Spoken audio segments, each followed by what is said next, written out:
यमराज ने बताया, मनुष्य को मौत नहीं मारती, यह 6 अवगुण मारते हैं। एक समय की बात है, भगवान श्री राम अपनी राजसभा में बैठे हुए थे। तभी वहाँ पर एक सेवक ने आकर बताया कि आपके पिता तुल्य बूढ़े मंत्री सुमंत की मृत्यु हो गई है। उनकी स्त्री सती होने के लिए आपकी आज्ञा चाहती है। इस प्रकार श्री राम यह बात सुनकर तुरंत सुमंत के घर पहुँचे और वहाँ पर जाकर उन्होंने सुमंत की जन्म कुंडली मंगवा कर देखी तो पता चला कि सुमंत की आयु तो 999 वर्ष और 11 महीने की थी, जिसमें से सारी आयु तो बीत चुकी थी, केवल 9 दिन शेष बचे हुए थे। यह देखकर प्रभु श्री राम ने गुरु वशिष्ठ को बुलवाया और उनसे कहा, हे गुरुदेव, सतयुग में मनुष्य की आयु 1,00,000 वर्ष निश्चित की गई है, त्रेता युग में 10,000 वर्ष की निश्चित की गई है, द्वापर युग में 1000 वर्ष की निश्चित की गई है और कलयुग में 100 वर्ष रखी गई है। फिर भी यमराज ने मेरे राज्य में मेरा अपमान करके इस नियम का उल्लंघन किया है।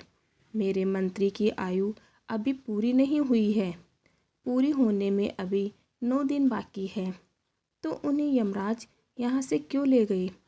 मैं भी यमराज को बांध कर ले आऊँगा और सुमंत को जीवित करवाऊँगा।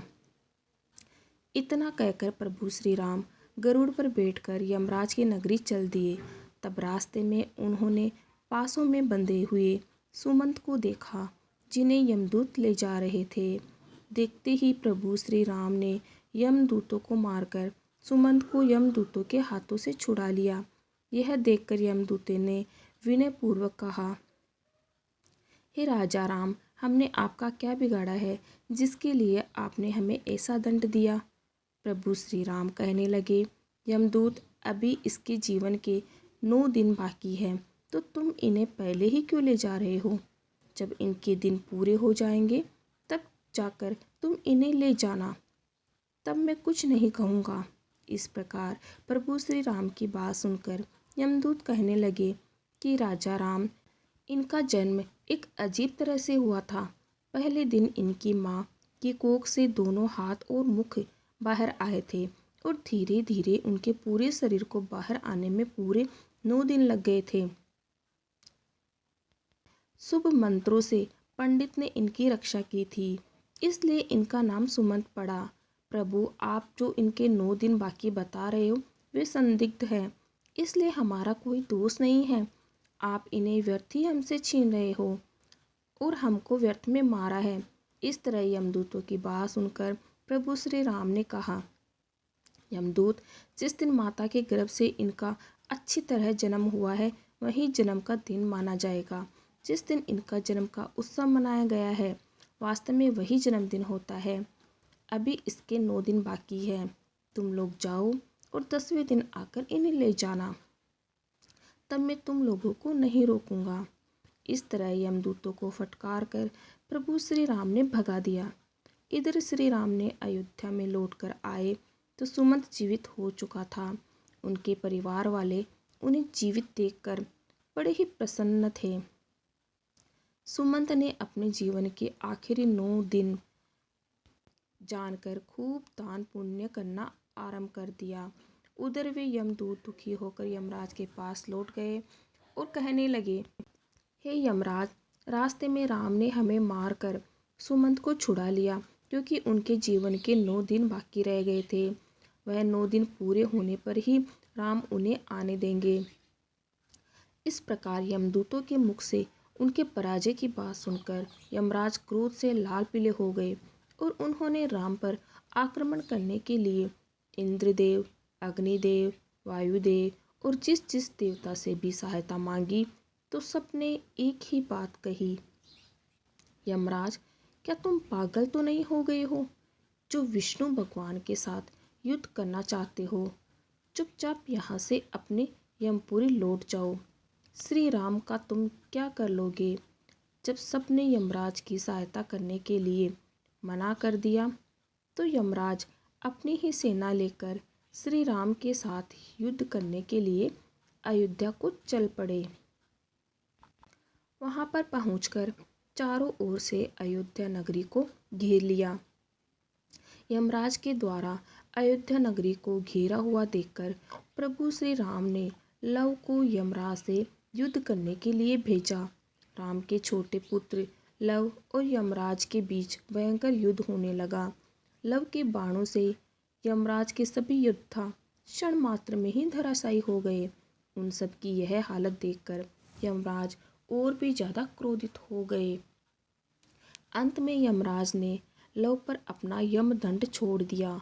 यमदंड को देखकर लव ने यमराज पर ब्रह्मास्त्र छोड़ दिया, जिसे देखकर यमदंड वापस लौट गया और लव के द्वारा छोड़ा हुआ ब्रह्मास्त्र यमराज के पीछे पड़ गया। ब्रह्मास्त्र को देखकर यमराज प्राण बचाने के लिए भागने लगे। उधर जब सूर्यदेव ने देखा कि ब्रह्मास्त्र से यमराज का बचना मुश्किल है, तो घबराकर सूर्यदेव राम के छोटे पुत्र लव के पास आए और प्रार्थना करने लगे, हे पुत्र, इस ब्रह्मास्त्र को वापस लेकर यमराज के प्राण बचा लो, क्योंकि तुम हमारे ही वंश में उत्पन्न हुए हो और यह यमराज मेरा ही बेटा है। क्या तुम अपने पूर्वज यमराज को मार डालना चाहते हो? इस प्रकार सूर्यदेव के निवेदन पर लव ने ब्रह्मास्त्र को वापस लिया। तब यमराज अपने पिता सूर्य को आगे करके श्री राम के पास गए।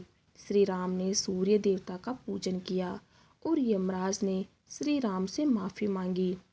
युद्ध भूमि में जितने भी आदमी मारे गए थे, उन पर इंद्रदेव ने अमृत वर्षा करके सबको जीवन दान दिया।